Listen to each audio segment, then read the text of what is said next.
നമസ്കാരം, news prime മലയാളത്തിലേക്ക് സ്വാഗതം. ഇന്ത്യ മുന്നണിയിലേക്ക് നിതീഷ് കുമാറിനെ ക്ഷണിച്ചുകൊണ്ട് RJDയുടെ നേതാവായ ലാലു പ്രസാദ് യാദവ് പറഞ്ഞ ഒരൊറ്റ വാക്കാണ് ഏറ്റവും സുപ്രധാനമായ ഒരു ഗതിവിഗതിയിലേക്ക് കൃത്യമായ മാറ്റം, ചടുലമായ മാറ്റം. ബീഹാർ നിയമസഭാ തെരഞ്ഞെടുപ്പ് നടക്കാൻ ഇനി മാസങ്ങൾ മാത്രം ബാക്കി നിൽക്കെ ആ കാലാവധി എത്രയും പെട്ടെന്ന് ചുരുക്കാൻ വേണ്ടി നിതീഷിനെ പ്രേരിപ്പിക്കുന്ന ഘടകമായി മാറിക്കഴിഞ്ഞിരിക്കുന്നത്. നിതീഷ് കുമാറിനോട് പറഞ്ഞിരിക്കുന്നു, എല്ലാ തരത്തിലും നിങ്ങൾക്ക് വലിയ തോതിൽ സമ്മതിയുള്ള, നിങ്ങളെ മഹാഗഡ്ബന്ധനിലേക്ക് തിരിച്ചു കൊണ്ടുവരേണ്ട ഉത്തരവാദിത്തം ഉള്ള നേതാവ് എന്ന ആ ഒരു അധികാരം വെച്ച് പറയട്ടെ, വാതിലുകൾ തുറന്നിട്ടിരിക്കുകയാണ്. നിതീഷ് കുമാർ, നിങ്ങൾ ഇന്ത്യ മുന്നണിയിലേക്ക് തിരികെ വരണം, നിങ്ങൾ മഹാഗഡ്ബന്ധനിലേക്ക് വരണം, നിങ്ങളെ ഇന്ത്യ മുന്നണിക്ക് ആവശ്യമാണ്, നിങ്ങളുടെ ഓരോ വാക്കുകളും ഞങ്ങൾ ശ്രവിക്കുന്നു. നിതീഷ് കുമാറിനോടുള്ള ഈ അനുഭാവം, അത് കൃത്യമായും അതിലേക്ക് തന്നെയാണ് നിതീഷ് കുമാറിൻ്റെ നീക്കം. ഇന്ത്യ മുന്നണിയിലേക്ക് കൃത്യമായി നിതീഷ് കുമാർ നടന്നു നീങ്ങും.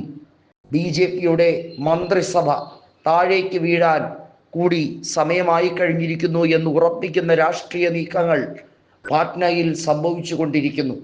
നമുക്കറിയാം, നിതീഷ് കുമാറിൻ്റെ പാർട്ടിക്ക് 45 സീറ്റുകളാണ്.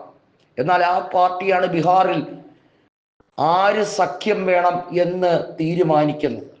BJP വേണമോ RJD വേണമോ? BJP മതി എന്ന് നിതീഷ് കുമാർ കുറച്ചു കാലം വിചാരിച്ചു. ഇനി RJDയിലേക്കുള്ള സ്വിച്ച് ഓൺ ആണ്.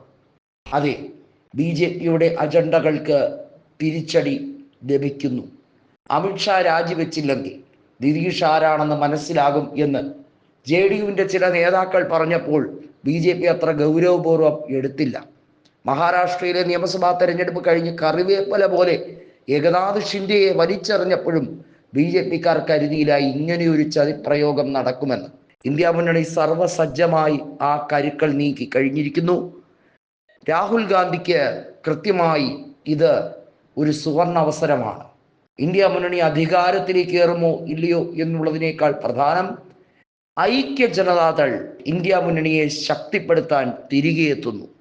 NDA പാളയം വിടുന്നു. NDAയുമായുള്ള എല്ലാ രീതിയിലുള്ള സഹകരണവും അവസാനിപ്പിച്ചുകൊണ്ട് ലാലു പ്രസാദ് യാദവിൻ്റെ കൈകളിലേക്ക് കൃത്യമായി എത്തുന്നു. വീണ്ടും നിതീഷ് കുമാർ ലാലു പ്രസാദ് കോംബോ വർക്കൗട്ട് ആകുന്നു. ബീഹാർ में एक और बार നിതീഷ് ഓർ ലാലു ഭർ ഭി ആയാ ഹേ എന്ന് തന്നെ ഉറച്ചു പറയുന്ന ഒരു അസുലഭ നിമിഷം. തേജസ്വി യാദവ് കൃത്യമായി പറഞ്ഞൊരു വാക്കുണ്ട്, നിതീഷ് കുമാറിന് ബീഹാർ ജനതയോട് അങ്ങനെ ഇങ്ങനെയൊന്നും പറഞ്ഞ വാക്ക് തിരുത്തി മാറ്റാൻ ഏറെ നാൾ കഴിയില്ല. നിങ്ങൾക്ക് എങ്ങനെ BJPയുമായി സഹകരിച്ച് ഈ അപമാനം മുഴുവൻ സഹിച്ച് കടിച്ചു പിടിച്ച് നിൽക്കാൻ സാധിക്കുന്നു? നിതീഷ് കുമാർ BJPയോട് പറഞ്ഞത്, നിങ്ങൾക്ക് പരമാവധി 90 സീറ്റുകൾ മത്സരിക്കാൻ തരികയുള്ളൂ. സമ്മതമാണോ? അല്ല എന്ന് BJP പറഞ്ഞു.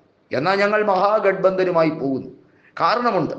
നിതീഷ് കുമാറിനറിയാം, മഹാഗഡ്ബന്ധനുമായി മത്സരിച്ച് 100 സീറ്റിൽ മത്സരിച്ചാൽ അതിൽ 70 എണ്ണം നിതീഷ് കുമാറിന് ഉറപ്പാണ്. BJPയുമായി സഹകരിച്ചതിൻ്റെ ഭാഗമായാണ് നിതീഷിന് സീറ്റുകൾ 45ലേക്ക് ചുരുങ്ങിയത്. 45 വേണമോ 70 വേണമോ? നിതീഷ് തീരുമാനിക്കട്ടെ. ലാലു പൊളിച്ചടുക്കിയിരിക്കുകയാണ്.